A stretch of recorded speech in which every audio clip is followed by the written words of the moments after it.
Okay, we're back shooting video too. We're wearing the same clothes because really we never left. But now we're going to talk about lining up contractors. Yes. This is a very tough one because a lot of times you don't know your contractor, but there are some telltale signs that you should either keep that contractor or you need to get rid of them as soon as possible. Fire them. So we're going to tell you what we did right and what we did wrong. We had a guy that we had used just a little bit. Name is Antonio. Yeah. We can give him a plug. Yeah. Because, Antonio. He was awesome. Put on a roof. He did tile. Nothing the guy can't do. Let me just tell you how awesome this guy is and brag on my negotiating skills. This guy replaced a roof With $2 supplies. grand with supplies. Doesn't With happen supplies. very often. He refinished hardwood floors, painted the inside exterior of the house, laid tile. He did all this work for $3,000 in labor. That's so right. I got him to do everything just about for only $5,000. And just to throw in extras, he hung ceiling fans. Yeah, I mean, you did did tell him to do something, and he would just do it. Yeah. So I mean, he was our diamond in the rough. So now let's go to some less profitable contractors. Our air conditioning guy. Huge mistake. We told him we really needed this thing installed in like 3 days, and Normally it takes 2 to install. he said, "Well, AC. it'll take me a week," and you know That should have been the... that should have been the telltale sign, and we should have said right then, "Well, we're gonna have to find someone else." And actually, we had people tell us, "Don't use that guy." But did we do that? No. No. And one issue is I know a couple of good AC guys, but Right. they don't service that area of town because we had to go out because we had to buy a cheaper house because our budget wasn't that high. So we had to go outside our normal area. But So we went with this other guy and took what would take. I used to do AC installs when I was a young kid as a helper, and we would do a full install in 2 days tops.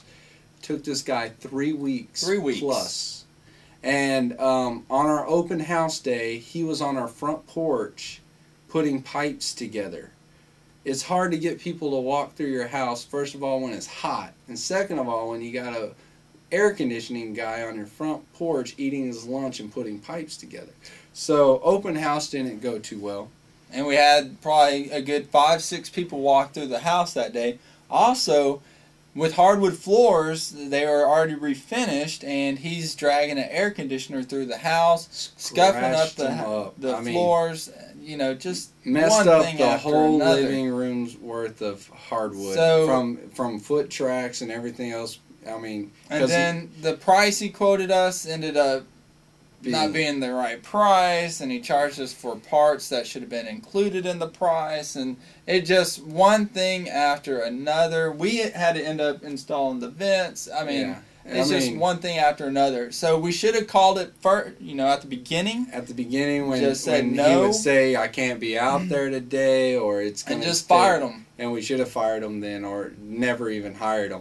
So we didn't, and we didn't because we were trying to be nice guys. If you want to be a nice guy, You're in the wrong business. you're in the wrong business, because there's going to be times when you have to be Because mean. trust me and him went some rounds at the end of the closing because he didn't install it He failed the correctly. inspection. So I had to get into my not so Failed nice mode, the and inspection. he had to go back out there. Oh wait, he had to go back out there And fix everything. and fix everything. So, that's what you get. You get what you pay for. That's right. So, find some good guys. Treat the ones that are awesome. You treat them great. You cater to them. You pay him on And time. you pay them on time or early. Make sure everything goes great for those guys, because those are going to be the ones that make you the money. If you make a profit, maybe give them a little bonus. Yeah. Buy them a tool if they're a handyman, whoever it is. Buy them a tool in their area. Something like that. Home Depot gift cards are always a great gift for your contractors. Exactly. So take care of your contractors. Another one, and this one was kind of sad. We hired an electrician. Electrician was completely awesome electrician. Fabulous, and not too expensive. No, very cheap. But he went on a crack binge. Yep. And so we lost our electrician, and the inspector came out and found a whole bunch of other stuff wrong electrically underneath the house, and we ended up kind of stuck, and we had to try and find a last minute electrician, and so make sure that your contractors are not failing drug tests, because that can really come back to bite you. Yeah, that was a rough one. So because it was rough, because we were just scrambling everywhere looking for someone to come and do electrical, and we only had this limited amount of time. So make sure that they're not druggies. Yeah, and that will really help. And they won't steal stuff from your property. Yeah, you don't want them stealing stuff either. No. Yeah, because you don't want them stealing stuff. Now, another way to keep people from stealing your stuff is Brinks Home Security. And you can find out more about Brinks Home Security through our website at houselistedfree.com. Yeah, there's a little thing underneath the articles, Brinks Home Security, and it's got some information on a special they're running. But so make sure you get your contractors lined up. Make sure they're good. If they're good, keep them. If they're not good, get rid of them. Quick. Don't hang on to them hoping that things get better, because they don't. They just get worse and worse and worse. Downhill spiral. And you're the one who has to deal with that stress. So give them the boot, get rid of them, get someone that can get the job done.